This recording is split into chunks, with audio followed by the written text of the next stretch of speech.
नमस्कार स्वागत करुच्ची आपण मानकु news24odisha.com रे आपणक संगे मु अछि ममता गंतायत। तो आसंतु देखिबा आजिर किछि मुख्य खबर।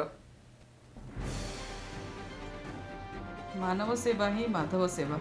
श्री जगन्नाथ मंदिर झिलमिल कॉलोनी दिल्ली आज माधव सेवा संगे संगे करिसेंती मानव कल्याण और विश्व महामारी कोरोना मुक्ति पाई पूजा और होमर आयोजन।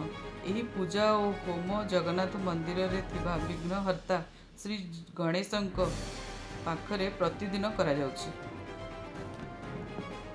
निम्पुष्टिवर्धनम जगन्नाथ मंदिर जगन्नाथ बलभद्र सुभद्राभ्यो मंदिर परिसरे बहु भक्तजनानां सेवक सेविकानां विश्व कल्याणार्थम जन कल्याणार्थम आयुरारोग्य निवारणार्थम महामारी दूष निवारणार्थम संकट दूष निवारणार्थम सुमंगल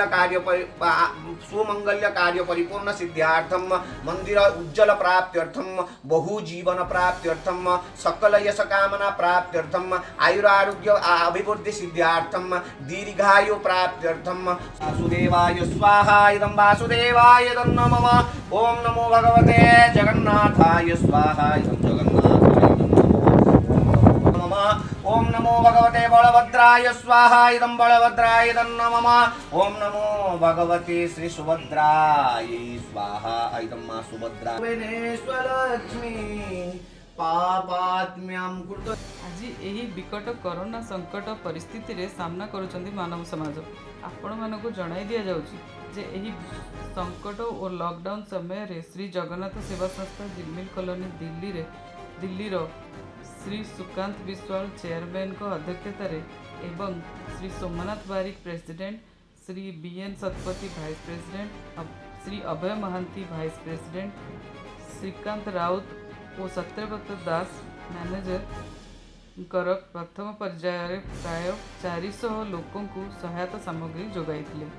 एथिरे चाउल डाली चूड़ा चीनी आलू और पियाज आदि जरूरी जिनिस थिला। यह 31 मार्च रु 2 सप्ताहर खाद्य थिला।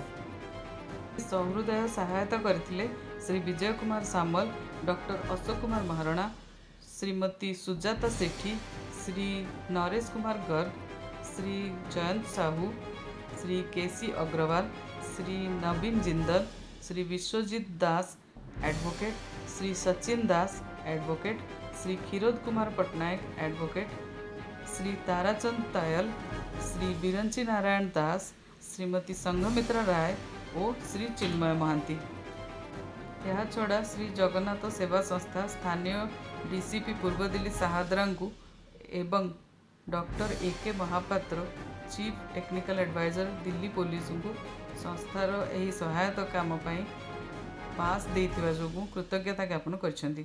श्री जगन्नाथ सेवा संस्थार कर्मवीर माने घरु न बाहरी पारुथिबा लोकों को घर दुआर पर्यंत पहुँचाई देथिले एही खाद्य सामग्री।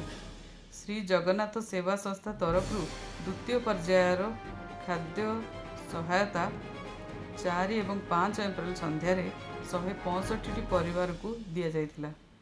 जो माने यही सहायता कार्य रे सहयोग करथिले सेमानकु चेयरमैन श्री सुकांत विश्वाल एडवोकेट संस्था तरफ कृतज्ञता जणाइछन्ती।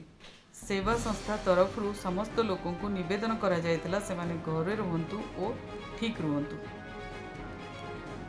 तो आज पाई एतिकी आ पुणी उपस्थित हेबी आपणक सम्मुखरे किछि नुआ खबर नहीं।